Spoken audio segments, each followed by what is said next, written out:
আমরা দেখলাম সেনাবাহিনীর আরও একটি দল এখানে এসেছে এবং একে একে 3টি দল এখানে প্রবেশ করলো ধানমন্ডি 32 নম্বরের নিরাপত্তার জন্য। এখানে আরও বেশ কয়েকটি সেনাবাহিনীর অনেক সদস্য এখন প্রবেশ করছেন। 8 থেকে 10টি আমরা গাড়ি দেখছি বাইরে এবং সেখান থেকে সদস্যরা নেমে তারা ধানমন্ডি 32 নম্বরের দিকে প্রবেশ করছেন।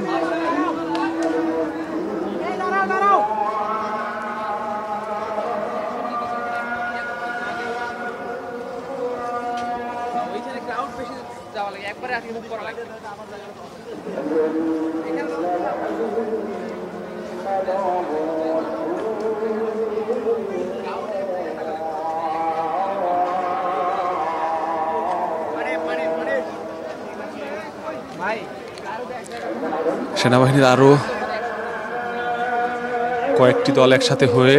ধানমন্ডি 32 নম্বরের দিকে প্রবেশ করছেন।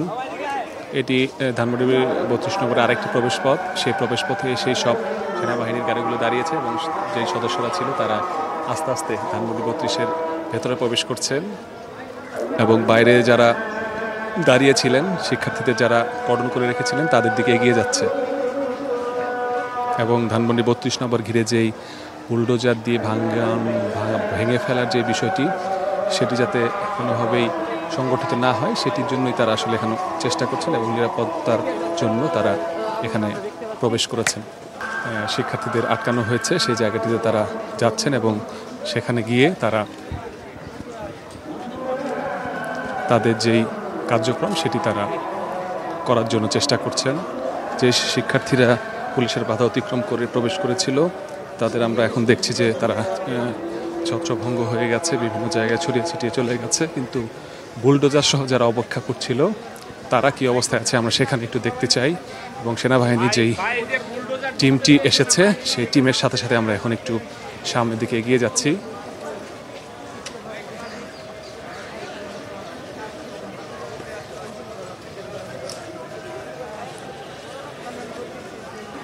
তারা আস্তে আস্তে যেখানে বুলডোজারটি আনা হয়েছে সেই জায়গাটিতে তারা যাচ্ছে এবং তাদের পক্ষ থেকে নিরাপত্তার জন্য যতটুকু করা দরকার তারা সেটি করবে।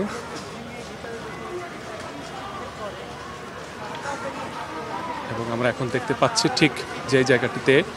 শিক্ষার্থীদের বাধা দেওয়া হয়েছিল সেনাবাহিনীর ফুল ফোর্স এখন সেখানে পৌঁছে গেছে এবং শিক্ষার্থীরা যেই রিক্সাটি নিয়ে এসেছিল শেখ হাসিনার ছবি বিকৃত করে সেই ছবিতে রিক্সায় সাটিয়ে তারা এখন বিভিন্ন স্লোগান দিচ্ছে এবং সেনাবাহিনীরাও তাদের শক্ত অবস্থান এখানে নিয়েছেন এবং তারা এখানে তাদের যেই সদস্যরা আছেন যারা সবাই এসে পৌঁছেছেন সিনিয়র যারা আছেন তারা তাদের মধ্যে ব্রিফিং করছেন যে তারা কিভাবে এখানে দায়িত্ব পালন করবেন এবং পুলিশেরও সদস্যরাও এখানে আছেন এবং যৌথভাবে এই যে উদ্ভূত পরিস্থিতি হয়েছে সেটি মোকাবেলার জন্য তারা এখানে প্রস্তুত হয়েছেন এবং পুলিশ সদস্যদের সাথে এবং সেনাবাহিনীদের সাথে তারা এক হয়ে